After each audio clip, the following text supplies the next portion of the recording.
So how does it feel to be here at the London Critics Circle Awards? What do you think the importance of these awards? What do you think the importance is of these awards? Oh, listen, I think it's so important because the people who write about movies really know about movies.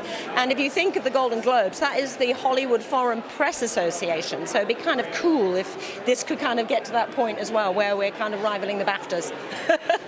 And it seems like a really interesting time for film, but particularly British film. How do you see the landscape at the moment?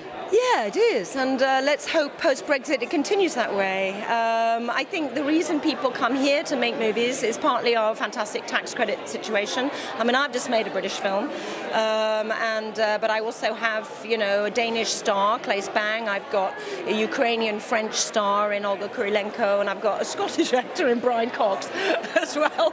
But we made it here and on the Scottish borders, and we also went to Italy, and I have a Dutch director and a lot of Dutch crew, and we're doing post in Holland. So everything in the United Kingdom is about international and Europe.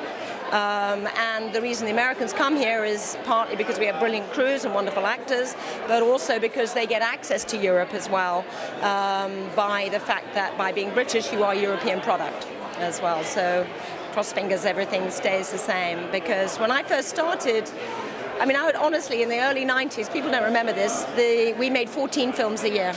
Now I think we're about 180. And it also seems like there's so much more diversity on screen and off screen, behind the camera, definitely with female directors, female-led films. Has that really changed for you, do you think, in the course of your career? Yeah, I mean, I'm producing my first film that I wrote, and I was able to raise the money for it. And I think that's huge. I think that says a lot. Obviously, I was, worked very hard as well. But yes, in November, just after the sort of this Me Too movement, the sales agents were saying, have you thought of a female director?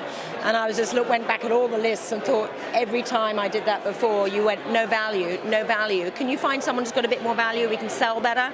And then it was, who's a female director? And in fact, I have an Oscar nominee as my female director too. So we tick every box. And Schindler's List, one of the, history's most successful films. So, what are your memories of that, and why do you think that it really became so special? Oh, it's just because it's a masterpiece. In the same way that Roma is a masterpiece, there are some that just are. I think Stephen just was at the height of his powers. I was fortunate that I'd worked with him before. I think he chose very, very carefully, and he was just impassioned when he did it. And I actually was at the 25-year screening in New York in April with Stephen, and it was the first time I'd seen it on the big screen since it came out. And every frame is a masterpiece, and it's just extraordinary to see. I think the level of care that went into filmmaking then. I do believe the 90s was the golden age of filmmaking, and to a certain extent, yes, we have a lot of variety now, but I think they're thrown together a bit more, which is a bit sad, Yeah, I think actually all the films this year are really diverse, and I'm really happy about that. Obviously, there are films that have been directed by women, or mainly, I would say, starring women, which is really, really good. And I think, the more the box office shows, and I think this year it has shown that actually women, I think films led by women actually are now ahead in the box office than films led by men. And the people who make the decisions, that is very, very important what those grosses are.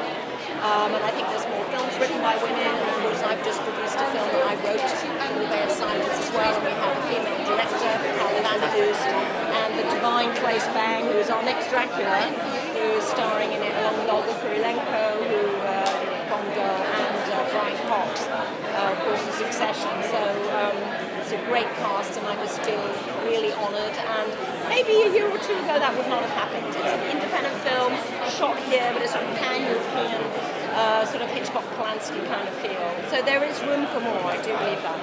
You are so right. Actually, it succeeded E.T., which is quite bizarre. I mean, it was my first film. It was the first $100 million film ever to be made. It was my first film.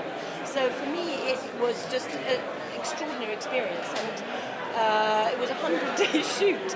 And I just went, whether I was working or not, I just went down to Neverland every day. I was just super happy. It was like a dream come true.